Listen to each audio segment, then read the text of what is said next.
Custody മർദ്ദനത്തെ ന്യായീകരിച്ച police ഉദ്യോഗസ്ഥന്റെ social media post. ആവനാഴി സിനിമയിൽ മമ്മൂട്ടി മോഷ്ടാവിനെ മർദ്ദിക്കുന്ന രംഗങ്ങൾ പങ്കുവച്ചാണ് സമൂഹ മാധ്യമത്തിൽ പോസ്റ്റിട്ടത്. മറയൂർ SI മാഹിൻ സലീമിന്റേതാണ് വിവാദ നടപടി.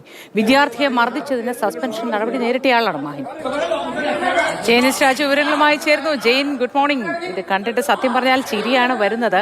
ഇത് മാധ്യമ പ്രവർത്തകർക്കുള്ള ഒരു മുന്നറിയിപ്പ് പോലെയാണ് ആളിത് പോസ്റ്റ് ചെയ്തിരിക്കുന്നതെന്ന് വേണം പറയാനെന്ന് തോന്നുന്നു. ഈ മാഹിൻ സലീം ആളൊരു താരമാണ് എന്ന് സ്വയം വിശ്വസിക്കുകയാണോ? മമ്മൂട്ടിയുടെയൊക്കെ ഒരു താരപരിവേഷത്തിലാണ് ഒരു ഹീറോയിസം ഒക്കെ വന്നതായി വിചാരിക്കുന്നു? അതോ ഇനി മാധ്യമ പ്രവർത്തകർ ഒരു അക്ഷരം ഇതിനെപ്പറ്റി മിണ്ടി പോകരുത്, മൂന്നാം മുറയൊക്കെ എടുത്താലും എന്നതാണോ കവി ഉദ്ദേശിച്ചത്?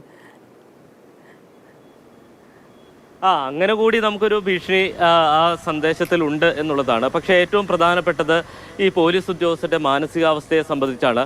ഈ പോലീസ് സ്റ്റേഷന്റെ മുന്നിൽ എത്ര ജനമൈത്രി എന്ന് എഴുതി വെച്ചാലും പോലീസ് ഉദ്യോഗസ്ഥരുടെ മാനസികാവസ്ഥ അത് പഴയ ഇടിയൻ പോലീസിൻ്റേത് തന്നെയാണ്, അല്ലെങ്കിൽ അങ്ങനെയുള്ള ചിലരും കൂടി ഈ സേനയിലുണ്ട് എന്ന് തെളിയിക്കുന്ന ഒരു സംഭവമാണ്, അല്ലെങ്കിൽ ഒരു സന്ദേശമാണ് ഈ പോസ്റ്റിൽ നിന്ന് നമുക്ക് മനസ്സിലാക്കാൻ കഴിയുന്നത്.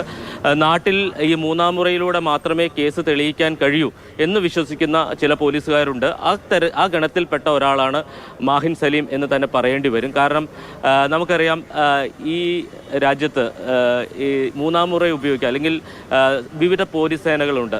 നമ്മുടെ ലോകത്ത് മാതൃകയായിട്ടുള്ള വിവിധ പോലീസ് സേനകളുണ്ട്. അവരെല്ലാം കുറ്റം തെളിയിക്കുന്നത് ഈ മൂന്നാം മുറ ഉപയോഗിച്ചിട്ടാണോ എന്നുള്ളതാണ്. കേരള പോലീസ് തന്നെ മൂന്നാം മുറ ഉപയോഗിക്കാതെയും നിരവധി കേസുകൾ തെളിയിക്കുന്നുണ്ട്. പക്ഷെ അതിനെക്കുറിച്ചൊന്നും ഇദ്ദേഹത്തിന് അറിയില്ല. ഇദ്ദേഹത്തിന് അറിയാവുന്ന ഒരു കാര്യം മൂന്നാം മുറ ഉപയോഗിച്ച് കേസ് തെളിയിക്കുന്നതുമായി ബന്ധപ്പെട്ട കാര്യങ്ങൾ മാത്രമാണ്. അതാണ് നമുക്ക് മനസ്സിലാക്കാൻ കഴിയുന്ന ഒരു കാര്യം. എന്തായാലും നേരത്തെ ഞാൻ സൂചിപ്പിച്ചതാണ്, ഏറ്റവും പ്രധാനപ്പെട്ടത് ഈ പോലീസിൻ്റെ ഒരു മാനസിക നിലയെ സംബന്ധിച്ചാണ്. ഇപ്പോഴും പല പോലീസ് ഉദ്യോഗസ്ഥരും ഈ ഇടിയൻ പോലീസിൻ്റെ മാനസികാവസ്ഥയിലുള്ളവർ തന്നെയാണ് എന്നുള്ളതാണ് മനസ്സിലാക്കുന്നത്. നേരത്തെ ഇദ്ദേഹം കോതമംഗലം SI ആയിരിക്കുന്ന സമയത്താണ് അവിടെ വിദ്യാർത്ഥിയെ പോലീസ് സ്റ്റേഷനിലേക്ക് വലിച്ചു കൊണ്ടുപോയി മർദ്ദിക്കുകയും ആ നടപടിയിൽ സസ്പെൻഷൻ നേരിടുകയും ചെയ്യുന്നത്.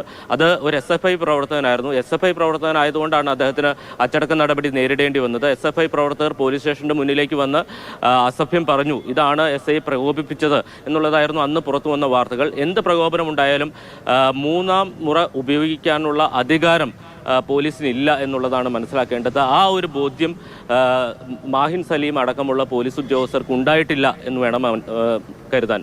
മോദി. ശരി, ജെയിനിസ് രാജുവാണ് വിശദ വിവരങ്ങൾ നൽകി.